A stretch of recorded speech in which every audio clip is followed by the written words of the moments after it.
Welcome to the podcast. You have said that you want change. You have thought about it. You have journaled about it. You've probably even talked about it, but you still haven't moved. Not because you don't want it, and it's not because you're not capable, but it is because you don't have a real plan of how to actually do it. If you have been following along in this 5-part series, you know we did not just jump to this point, okay? We started by getting still first so that you can actually hear what's going on beneath all of the external noise. We then told the truth about what is working and what you actually want in your life. And then we found option C, and that is my favorite courage move. It is not necessarily like the answer, but it is where the expansion happens because it's the moment that you realize are always more possibilities available to you than what you have been stuck believing. So now, where you're at is you see it, you feel it, you know something needs to change. But this is the moment, I will tell you, where most people stall out because it's where you stop thinking about change and it's where you actually start building it. So today, we are taking everything that we have, I'm going to say uncovered, okay? Everything we've uncovered. And we're talking about how you actually turn that into a real plan that you can follow to get unstuck. I will put this disclaimer out there that if you are just jumping into the series here, I do suggest you actually go back and you listen to those first 3 foundational episodes of the 5 courage moves to get you unstuck, to really create real change in your life. But if you happen to start here, I do also know that you're going to find this helpful just as you start to turn the things that you do know into real action. So let's create some movement for you today. We have all been there.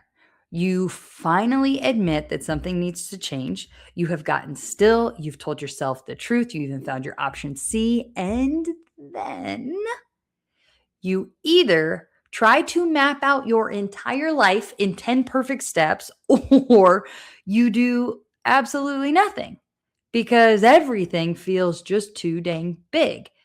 And that, I will say, that's where I see that most people get stuck. This is a hill that I'm going to die on. So hear me loud and clear on this. You do not need a perfect plan. You need a real one. So, not the Pinterest board, not the journal full of ideas, not the some days, not the moves that feel so darn big that you never actually make them. What you need is you need a plan that you can actually follow, a plan that is going to give you enough focus and enough structure to get the most out of your actual courage moves, right? That's what we need. So, here's what I see all the time. High achieving folks, we are incredible at planning. We are so good at it. All right. We think about that calendar. We manage that calendar like our lives depend on it because they do.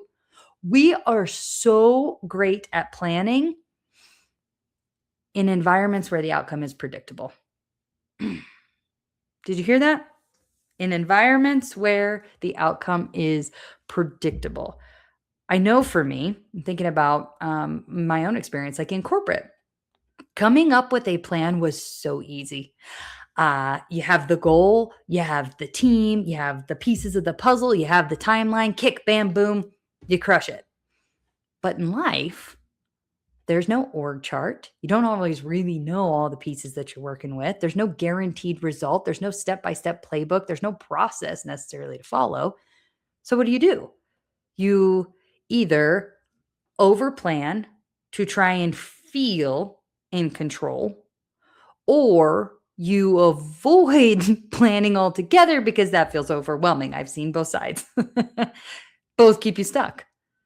Without a real plan, you stay in this phase of like, hey, I know what I want. I'm just not doing it yet.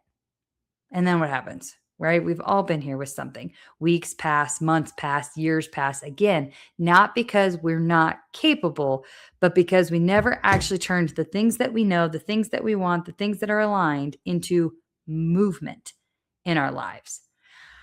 I also want to call out that sometimes this idea of like a plan, we have to let it look different than maybe we think it's supposed to look. Again, I'm thinking about my own story. The steps of my plan looked really different than I expected. When I knew that I was going to leave corporate, that was the clearest thing I had. I absolutely did not have a clean, clear 25-step plan like at all. At all. My plan looked like things like instead it was um understanding my financial runway, reconnecting with people that I had lost touch with. I'd just been right too busy, so busy. Another one, it was just I committed to getting really quiet. So that was journaling, that was praying, that was getting still consistently so that I could tune into my own intuition. Another part of my plan was just making sure that I was plugged into my home and my family. And those were my, like, that was my focus. Those were my steps.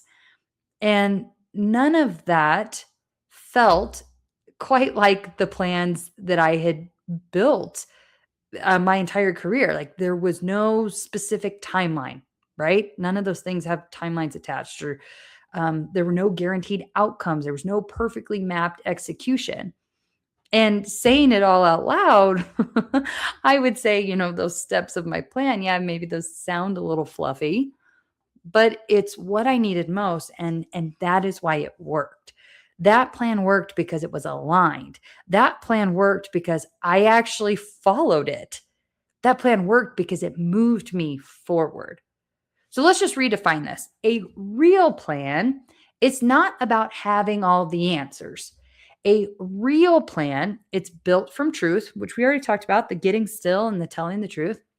It's grounded in your actual life. What is possible with the realistic pieces that are in play? And it is made up of commitments that you're actually going to keep. Yes, that's the key. So, not nice to haves, not probably should have or probably should do. It's just like, this is what I am doing. We commit to it because that is the kind of plan that creates movement. And every time you move, every time you follow through with a piece of the plan that you said you were going to do, what you're doing is you're actually creating proof that you are doing this thing, proof that you are progressing, proof that you are capable of closing that gap between where you want to be and where you currently are. So you rebuild that self trust, that confidence, that conviction, and you actually expand into this bigger version of yourself that is required for the change that you want for your life.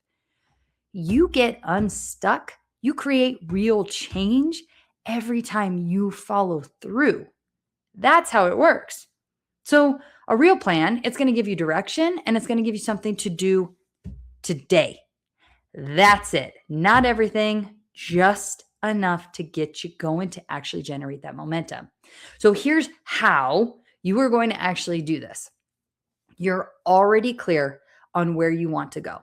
You are already honest about your current situation and the realistic options. So now we just work it backwards and we put those details into place. So, what are the three things you can do realistically that get you closer to where you want to go? Three things, not 10, not 20, literally just three. And then write them down. And then put them on your calendar. Tell somebody about it. Make it real. Take that action. I had a client I'm thinking about right now. So she was incredibly successful, and she also knew she was done in her current role. She had this dream, she'd had it for a long time, of working with veterans. And it was something that she thought about. It was something that she knew eventually she was going to do one day. She just didn't know when or what that would look like. But ultimately, it was she wanted to work with veterans, just supporting PTSD recovery through the use of service dogs is what she wanted. So in her mind, she had conjured up two options, right? Option A, stay in her current career until she retired and then follow the passion. It's a very real option. Option B, quit and figure it out. Both feel heavy, right? Like they're both extremes. And so what happens? We don't move. So we went through the courage framework that I've been talking about in the series. And in doing so, we found her option C, where we so clearly saw a path that allowed her to build her dream alongside her current career. So her plan then became, right, just three things. Reach out to 25 people in the veteran and service dog space. Leave work between 5 and 5:30 instead of working until 7 o'clock, and volunteer 4 hours a week on Saturdays with the PTSD dogs. That's it. We didn't write out a business plan for her. We didn't talk about a full life upheaval. We didn't talk about rebrands, or we didn't talk about any of those things. It's not necessary and it gets in the way. Three things. Do you think that her life started changing immediately? Do you think that she immediately felt more joy and alignment and like she was alive again, making progress? Do you think that she started to feel unstuck and like things that she deeply wanted were actually possible in her life? You know she did. You know she did. Because courage changes everything. And while a piece of your brain, I'm sure, is listening and you're thinking, oh, wow, yes, I would like that too. Man, maybe it really can be that simple. That's the point. Okay. That is the point. It really can be that simple. We're going to also call out the piece of our brains, the pattern thinking part of our brain that starts to try and like come back into the spotlight a little bit. And it probably sounds something like, I just don't know if the three things that I come up with for my own plan, if they'll really be enough. Like just three things. Like, but what about this? And really, I'm gonna have to do this. I'm gonna have to do this and this and this and this. Stop the madness right now. What your brain is trying to do, your brain is trying to create certainty by demanding to see the entire path before it wants to get on board with the first step. But that's not how growth works. And truthfully, that is the part of your brain that is keeping you stuck. It's the expectation that you must be able to see the entire path on your journey to where you want to go that's actually keeping you stuck. You embrace control. Growth embraces uncertainty. Let's define control then in a way that actually makes growth feel good. Because control doesn't have to be just about knowing every step. Control is choosing your next step. Control is choosing to take that next step over and over and over again because you made a commitment to yourself that you would, and that is simply enough. That's how you create the control that you desire in your life. It's not about the outcome. We can't control the outcome. We can control just here and now and the actions that we take. You surrender to the uncertainty that growth loves and demands by focusing on showing up in your life one aligned action at a time. So today I want you to do one thing. I just want you to look at where you are. Look at where you want to go. And I want you to write down 3 realistic actions that you can take over the next week that would get you closer to where you want to go. And I want you to write them down. I also want you to stress test those 3 things. I want you to ask yourself, is this aligned with what I actually want? Not what I think I should want or what I think I should do. Nope. Is this aligned to what I actually want? Is this realistic for my life right now? Right? We could say, hey, I'm going to wake up an hour earlier. But if that's not realistic for your life, then that's the wrong action step. The third thing is, will I actually do this? if you're really not going to wake up early, if you're really not going to make the phone calls, if you're really not going to connect, if you're really not going to learn the thing you need to learn, whatever it is, if you're really not going to do it, then again, it's not the next right aligned step. So if the answer is yes to all three, then you've created your first real plan. It's time to start committing instead of just dreaming. It's time to start moving instead of just waiting. You don't need more time. You don't need more clarity. You don't need a different life just to get started, okay? You just need to decide what you're going to do and then actually follow through with it. One aligned step, then another, then another. And that's how everything changes. Now, I will say this. You can do all of this on your own. Most people will not. And it is not because you are not capable. It is not because like folks, they just they just simply don't stay in it, is what it comes down to. Like they fall back into old patterns. They overthink, they second guess, they stop, they add 17 more steps to the plan.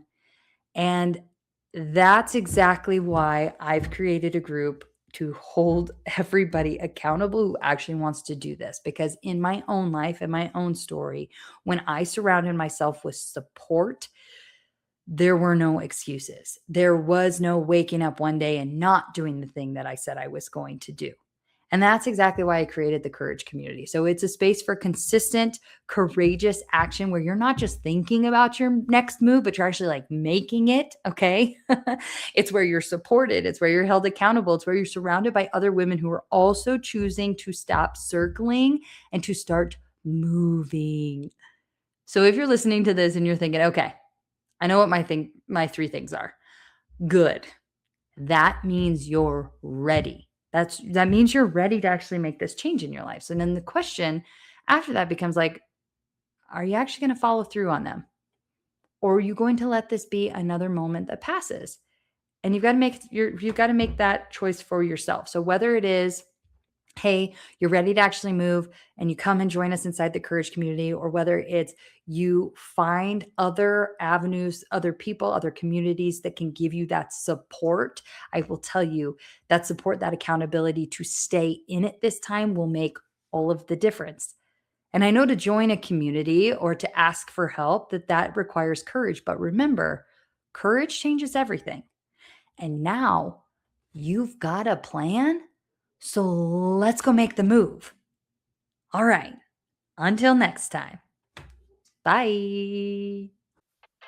Hey, thanks for listening to today's episode. It means the world to me that you're here to ride in the struggle bus with me and that you're willing to consider different perspectives, tools, and techniques that just might provide a little bit of relief and get you one step closer to the abundance that is available and waiting for us all. I hope you take a moment to grant yourself some grace where you've been denying it, some love where you didn't realize maybe it was right in front of you, and some faith where you thought all was lost. If this episode had an impact on you, would you please share a comment with a review? I'd love to hear what landed for you, and it helps us get the word out to our fellow struggle bus riders. So please review what was impactful for you. Just know these episodes are a pure labor of love in a space where I'm growing alongside you. I'm evolving every day, and I look forward to all the ways and the things and the perspectives and opinions and choices that will change over the course of time in my own life, day to day. Until next time, just know that you are loved, you are divinely cared for, and in the struggle, the journey of this life really is beautiful. I'm glad that we're in it together. Cheers.